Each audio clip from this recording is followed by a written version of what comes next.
Сәлем достар, менің есімім Амира. Бүгін үгілмелі печенье, яғни песочное печенье жасап көрмекшімін. Бұл рецептпен әлі жасап көрген жоқпын. Сондықтан әзірлеп болғаннан кейін соңында айтамын. Бұл рецептке сәйкес болды ма, нәтижесі қандай екенін. Бұл печенье жұмыртқасыз жасалады. Құрамы аз ғана өнімдерден тұрады. Қажетті өнімдер: ұн 200 грамм, сары май немесе маргарин 200 грамм, қант ұнтағы, яғни сахарная пудра 60 грамм, крахмал 35 грамм, ванилин пышақтың ұшында, немесе ванильді қант алуларыңызға болады, бір пачка.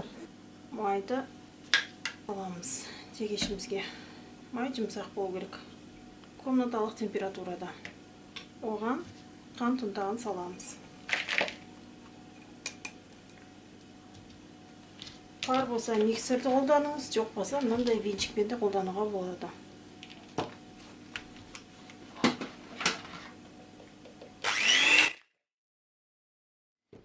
Негізі бірінші майды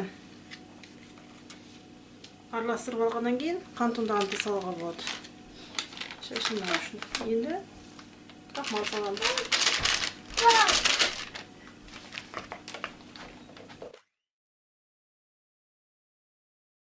Менің сияқты таза ваниль ұнтағын салатын болсаңыздар, онда пышақтың ұшымен ғана, қасықтың ұшымен ғана салыңыздар. Себебі ол шыққан өнімнің түсін қоп-қоңыр қылып жүреді. И дәмі де с горечью береді ғой.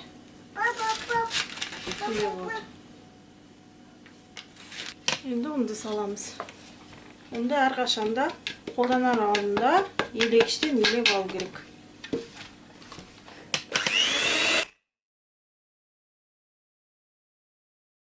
Тестамыз дайын болды. Енді оны дайындап қойған кондитерлік мешалымызға саламыз.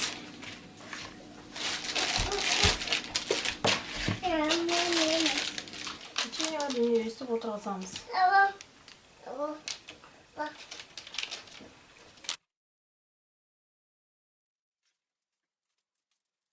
Печеньеларымыз дайын, енді духовкаға қоямыз.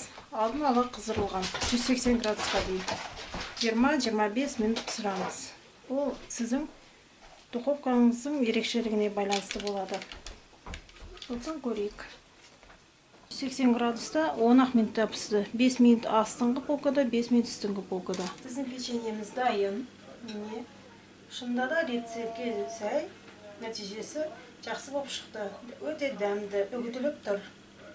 Мен сіздерге бұл печеньені ұсынамын. Қарағандарыңызға рахмет, сау болыңыздар.